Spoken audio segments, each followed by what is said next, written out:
Hey guys, welcome back to another video. Today doing something a bit different. Basically a couple months ago I chose the squads that I thought would be chosen for the North and South teams. Today I thought I'd do something like that again, because you know I've done a lot of gaming videos recently. But I thought I would do an All Blacks rugby dream team. Basically I would choose the best players for each position. So this is my first 15 that I'll name first. Playing loose head prop is Tony Woodcock. Tony Woodcock, very consistent player, very good in the scrums, good in lineouts. You know, he's always been a solid player that the All Blacks can depend on. It's the main reason I chose him.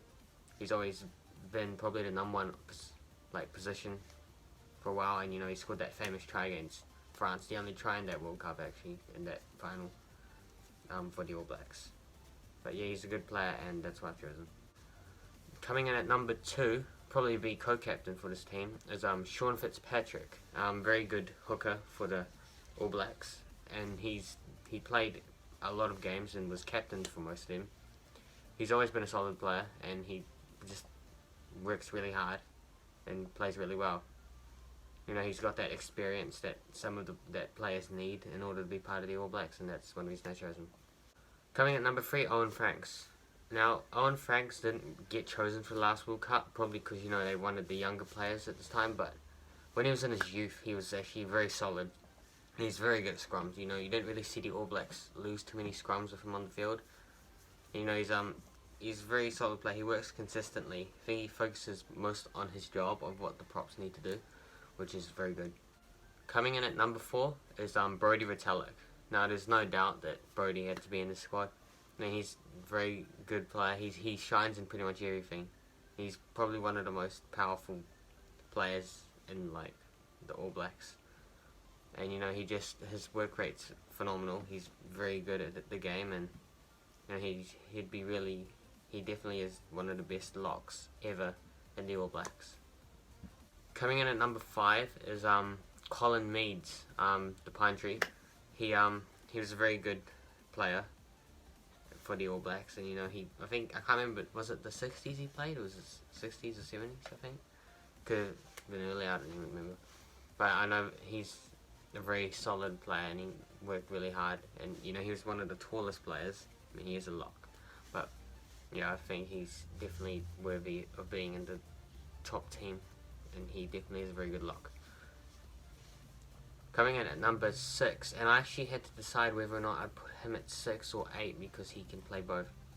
But I've decided to put Zinzan Brooke at number 6. Now, if you don't know Zinzan Brooke, he was a very solid, you know, loosey, and he mainly played number 8. But you know, he did a lot of work.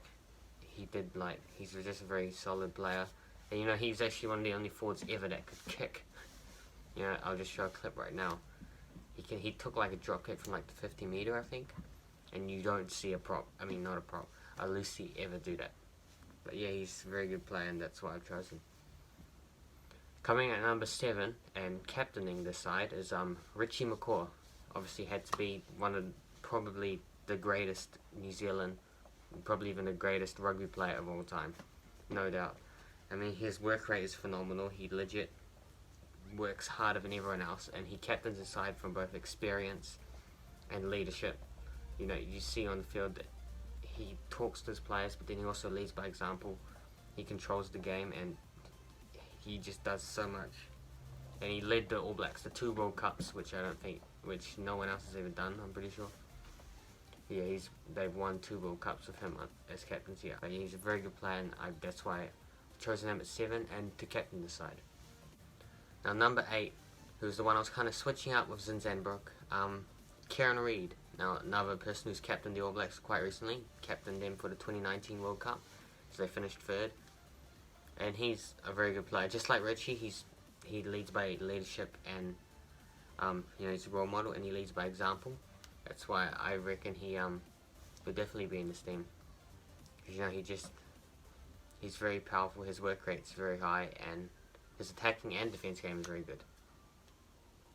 Now, number 9 is probably my favorite halfback of all time, Aaron Smith.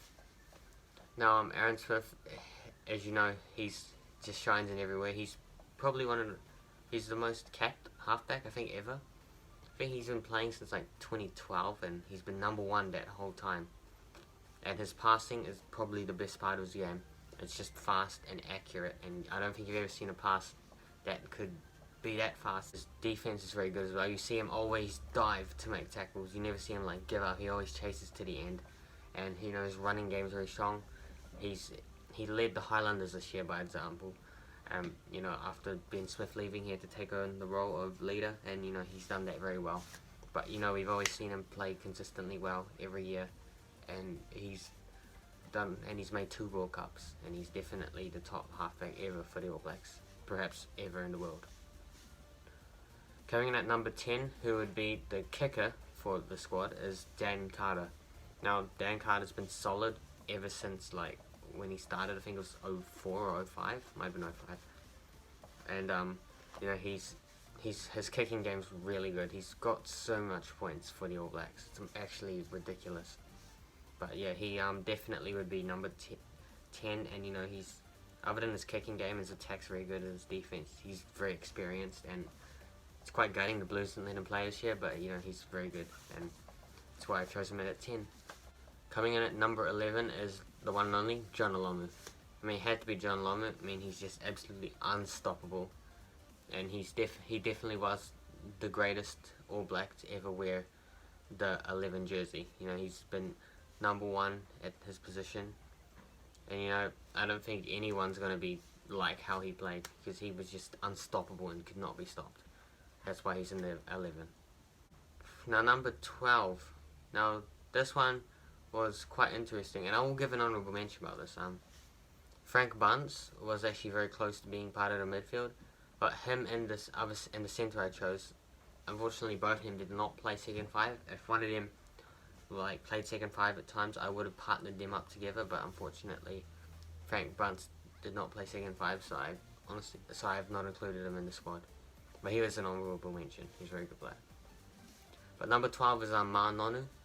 He's always been a good player. I can't really think of any other 12s that may be able to replace him at this moment. I mean, he's not always been the most solid player, but he is very good, and he works hard. He does his job as, second 5. And yeah, he's good. Coming in at centre is Conrad Smith. Now, it was between him and Bunce, who I would choose to be centre. And I chose Conrad Smith because he's very experienced. And, I mean, obviously Frank Bunce as well. But, he's a very consistent player. He does so much for the team, and it's kind of unrecognised by some people. But he's very good, and that's why I've chosen him. I've seen him play a lot, and yeah, he's very good. Jeff Wilson, also known as Goldie, will be taking number 14. He's just that player that can kind of swerve out of problems and, set up tries that are just too hard for other people to stop. He just scores some amazing tries, and he's definitely one of the best 14s in the competition. Between him and the 23 that's actually in the squad, it was quite hard for me to decide, but Jeff Wilson takes out 14 because he's got a lot of skills, and we've seen that he can also balance rugby and cricket together because he's played for the Black Caps and the All Blacks. Now, finishing my 15-man squad is Christian Cullen, and Christian Cullen's probably one of my favourite 15s of all time. He's just got that natural swerve, able to get out of places. I think he could score a full field try against 15 people, 1v15, he'd still make it. That's how good he was to just escape tackles and score long field tries. He's always in support, he's always ready to just beat so many defenders, and he's definitely a top player. That's why he's been chosen for 15. Now the reserves.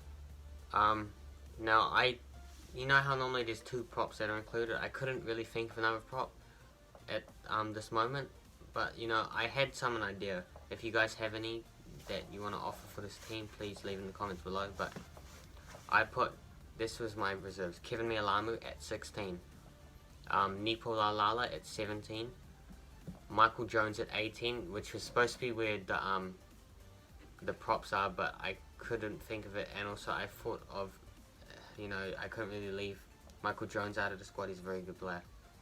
Sam Whitelock at 19, Sam Cane at 20, David Kirk at 21 as halfback replacement, Carlos Spencer at 22 as, first five replacement, and the one who I couldn't decide between him and Jeff Wilson but chose Goldie, Joe Rokokoko. So that is my squad. Let's just read it back. Tony Woodcock, Sean Fitzpatrick, Owen Franks, Brodie Retallick, Colin Meads, Zinzan Brook, Richie McCaw, Kieran Reid, Aaron Smith, Dan Carter, John Olomu, Ma Nonu, Conrad Smith, Jeff Wilson, Christian Cullen, Kevin Mialamu, Nipala Lala, Michael Jones, Samuel Whitelock, Sam Cane, David Kirk, Carlos Spencer, and Joe Rokokoko. Oh, so that is my squad. If you guys have any changes or want to show me your squad, please leave in the comments below who you thought should have made it. And yeah, peace.